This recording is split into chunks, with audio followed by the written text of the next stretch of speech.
de participer à ce forum m'inspire beaucoup de choses et me réconforte dans mon engagement de participer pour qu'on voit une fois de plus l'Afrique acquérir cette paix qui doit être une paix durable, pas une paix d'un seul moment, parce que durant ce forum, je pense que tout un chacun a compris que nous sommes dans une période où l'Afrique doit quand même relever le défi de la sécurité. C'est un forum sur la paix, mais c'est aussi un forum sur la sécurité sur le continent africain. Moi, en tant que fils du Sahel, je sais exactement ce qui se passe dans le Sahel actuellement, à l'occurrence dans certains pays qui sont là à côté de nous, que ce soit le Mali, le Burkina Faso, le Niger, et le Cameroun et le Nigeria. Donc c'est tout dans la bande du Sahel que nous avons besoin de sécurité. On ne peut pas parler de développement alors qu'il est question de développer ces populations qui vivent en Afrique et surtout dans cette bande du Sahel. Et on ne peut pas parler donc de développement sans parler de paix, parce que sans paix, il n'y a pas de développement. Sans paix, il n'y a pas de bonheur. Sans paix, il n'y a pas de scolarité pour les enfants. Sans paix, on ne peut pas s'engager à accompagner les femmes à s'épanouir. Sans paix, on ne peut pas se projeter vers le futur. Et pour se projeter vers le futur, je pense qu'il faut qu'on soit tous ensemble. Et donc, tout ce qui nous interpelle, la lutte contre le terrorisme, la lutte contre l'insécurité, la lutte contre ces conséquences des conflits qui font que beaucoup de gens sont déplacés de part et d'autre du continent africain avec leurs enfants qui n'ont plus de scolarité. Donc c'est tout cela qui nous interpelle. C'est pourquoi moi, en tant qu'artiste, comme je m'appelle dans les lignes la voix du peuple, je dois élever cette voix pour informer d'abord, essayer d'accompagner et de donner mon impression par rapport à ce qui se passe et ce qui se fait.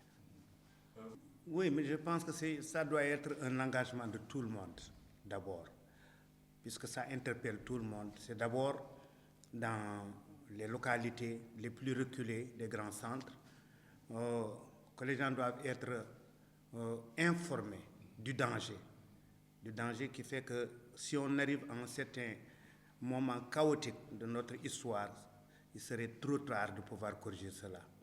Et nous ne voulons pas cela pour nos populations. C'est vrai que les gouvernements, nos leaders, ont une très grande responsabilité. D'abord, il leur faut, comme ils l'ont fait durant ce forum, se parler et se projeter ensemble vers les solutions qui feront que demain, ils pourront dire qu'on a mis une feuille de route qui engage tout le monde pour qu'on retrouve quand même le chemin de la paix. Mais aussi, il va falloir que ça soit tout un chacun d'entre nous qui joue sa partition et qui essaie d'accompagner toute cette feuille de route donc, que les leaders pourront décider de mettre sur place devant les gens. Mais disons que c'est vrai que ce que vous venez de dire, que c'est très désolant de voir qu'au moment où l'on dit que l'Afrique, c'est le futur, l'Afrique, c'est le continent où il y a beaucoup plus de ressources naturelles comme de ressources humaines. Et quand on parle de ressources humaines, ce sont ces jeunes qui sont là, qui sont fragilisés par la corruption, par les conflits, par le manque de soutien de la part de certaines autorités. On voit très souvent que c'est des pays qui commencent à mettre sur pied des plans d'action pour aller de l'avant. Et aussitôt, il y a des coups d'État par-ci, par-là. Il y a aussi des conflits d'intérêts qui viennent et qui font qu'on ne se positionne pas pour regarder l'essentiel. Et l'essentiel, c'est cette jeunesse. C'est cette jeunesse qui a besoin qu'on l'écoute, qui a besoin qu'on lui montre qu'elle est importante, qu'on lui donne la permission et la position de pouvoir s'exprimer et de dire qu'est-ce qu'elle veut et comment elle veut que le monde de demain soit. Et ça, c'est légitime par rapport à n'importe quelle jeunesse, parce que la jeunesse aspire à aller de l'avant. Et je pense que cela, ce sera D'abord, le premier point où j'aimerais bien que tout leader, même les leaders politiques, qu'ils prêtent l'oreille, qu'ils écoutent cette jeunesse. Et qu'ils travaillent aussi avec cette jeunesse, parce que quoi qu'on puisse mettre sur pied comme plan d'action, c'est la jeunesse qui doit appliquer pour avoir des résultats. Donc il faut les mettre au début de tout processus de développement. Et ça manque des fois. Ça manque d'autant plus que ce ne sont même plus les leaders politiques ou les leaders sur le plan de l'administration, mais c'est aussi les leaders dans les maisons. Les parents, les grands-parents, les oncles, les tantes, les aînés ne prennent plus le temps de s'asseoir des fois et de discuter avec les plus jeunes, de les écouter et de leur passer le legs, ce qu'ils ont appris des gens qui sont plus anciens qu'eux. Et je pense qu'on ne trouvera pas de solution si on ne s'écoute pas entre générations, si on ne s'écoute pas entre communautés, si on ne s'écoute pas entre différents leaders qui prennent différentes décisions qui doivent aller ensemble dans une décision grande, finale. On n'est même pas obligé de coopérer. On peut. L'Afrique a toujours eu des amis. L'Afrique a toujours eu des gens qui veulent venir investir et s'asseoir sur la même table, de parler d'égal à égal, comme dans les objectifs du millénaire, le commerce équitable, de libre échange. Ça fait partie de l'un des pieds, par exemple, des objectifs du millénaire, des objectifs.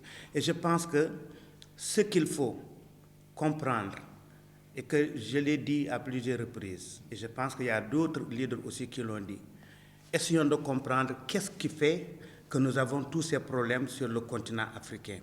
Qui est à la base de tous ces problèmes? Qui cherche à manipuler nos populations pour qu'il y ait ces problèmes? Qui cherche à profiter, quand il y a le chaos, de toutes nos richesses? Qui cherche à s'implanter davantage comme maître sur le continent africain et continuer ce qu'on a vécu avec l'esclavage, la colonisation, l'impérialisme et tout ce qu'on veut? Qui cherche à profiter de nos ressources naturelles, parce que nous savons, il y a beaucoup de ressources naturelles qui vont être des denrées rares, au-delà de nos métaux, au-delà de notre pétrole, au-delà de plein de choses. Il y a même l'eau, donc, et le soleil qui sont là sur le continent africain. Mais qui dit que demain, ce sont ces richesses qui vont faire l'avenir et qui cherchent à mieux se placer là? Et quel est son intérêt à nous mettre les uns contre les autres pour en profiter? C'est là où il faut amener le débat. Et ça, je pense que nos leaders, peut-être il y en a qui le comprennent, peut-être qu'ils sont parfois dans des situations où ce ne sont pas eux de le dire, mais c'est peut-être la société civile. Ce sont ces jeunes qui ont la possibilité d'aller derrière leur clavier, leurs ordinateurs, d'envoyer des messages pour essayer de conscientiser ceux qui n'ont pas eu la chance d'avoir cette clairvoyance-là. Et ça doit être aussi des artistes, comme mon grand frère Salif Keïta, comme Youssou Ndour, comme Baba Mal, Angélique Kidjo. Nous le faisons, nous devons nous engager davantage à aborder ces thèmes dans nos chansons, dans nos interviews. Nous ne détestons pas le reste du monde, mais nous voulons que les gens nous respectent en tant que musiciens africains, en tant qu'Africains tout court, qui savons la position que nous avons sur notre continent, qui savons quelles sont les richesses de notre continent, qui savons exactement où nous voulons aller et arriver dans les moments à venir.